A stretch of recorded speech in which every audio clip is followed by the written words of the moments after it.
time now for our Funding Our Future segment.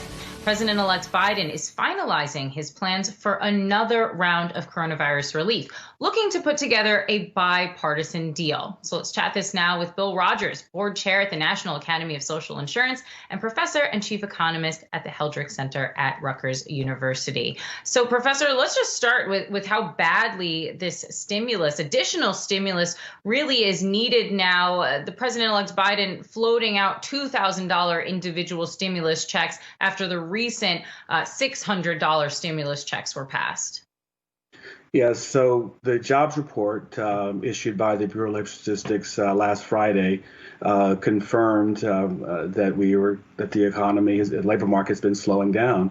That we had prior to the December numbers, we had about 5 to 6 months, consecutive months, where we saw job creation in the positive realm, but it was getting smaller and smaller and smaller and smaller. And then with the Friday report for December, the numbers showed actually a decline, in a contraction in growth, and that was number one. And then number two is just simply fact that the Dr. Fauci's of the world and other public health officials are saying that over the next 2 to 3 months are going to be a real big challenge with regards to fighting the virus, and that's, we've been shown to have adverse impacts on job creation and on economic growth. So we are slowing, plus a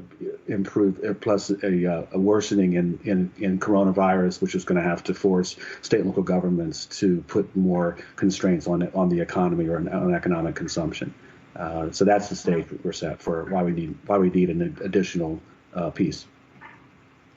Looking forward, as we saw a drop of 140,000 jobs in that jobs report, we were expecting, at least economists were expecting, an addition of 50,000 jobs for the month of December. So a really disturbing trend that we saw there, a reversal of what we had seen, at least in the labor market recovering. What are you anticipating over the next 2 months? Because this might underscore just how badly this stimulus is needed. And you touched on it just a little bit, but where do you see the labor market going over the month of January, February, perhaps even March, of course, as we hear that the pandemic is going to get worse through those next 3 months? Yeah, so back in the summer, people were hoping for what we were calling a V-shaped recovery.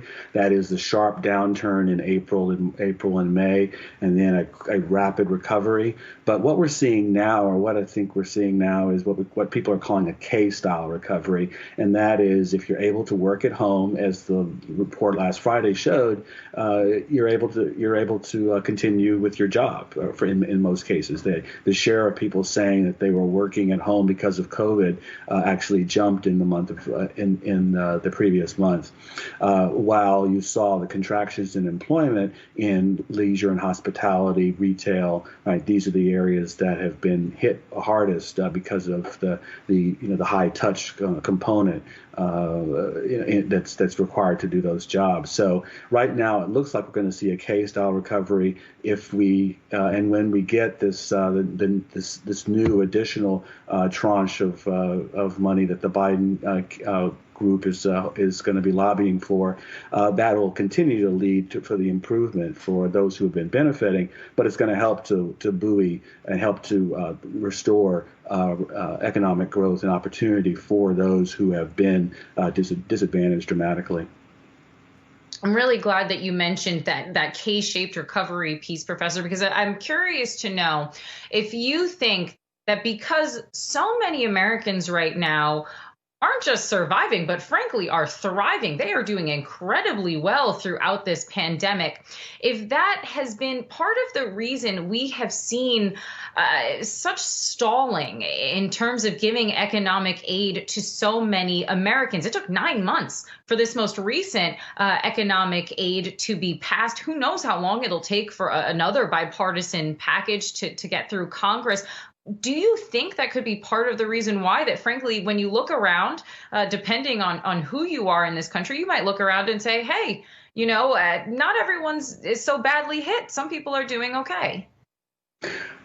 Yeah, it's a tough call. I mean, I think there have been ebbs and flows on reporting where there was a period of time where you didn't know, people didn't know, or where it wasn't reported in widespread reported of all the families that were needing to use food pantries or food banks.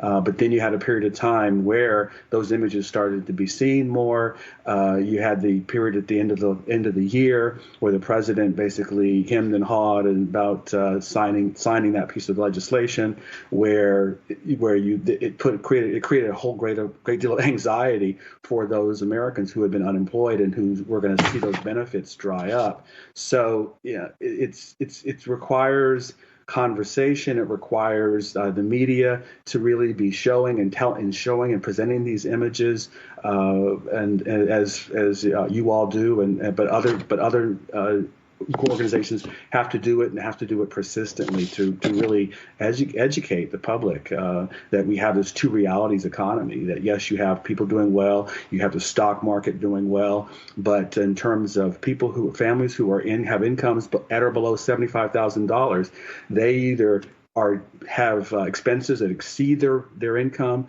or either they have very little cushions, they're very tight margins, and so these are the families that we really, really have to be committed to helping, because if we can't help to grow their productivity, that's going to put a drag on economic growth, not only today, but in the future, because what we're also seeing is that youth unemployment, particularly those who are young college graduates, high school graduates, they have not been able to get jobs. Their unemployment rates are still in excess of 15 to 16%, especially young minorities. And so there's been ample evidence to show that when young people come into a recession, a downturn, it not only affects their prospects today, it also affects their long-term prospects, which will then have a drag on economic growth if we don't invest in them.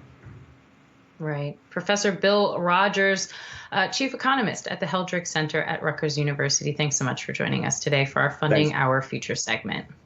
And Funding Our Future is an alliance of organizations dedicated to making a secure retirement possible for all Americans.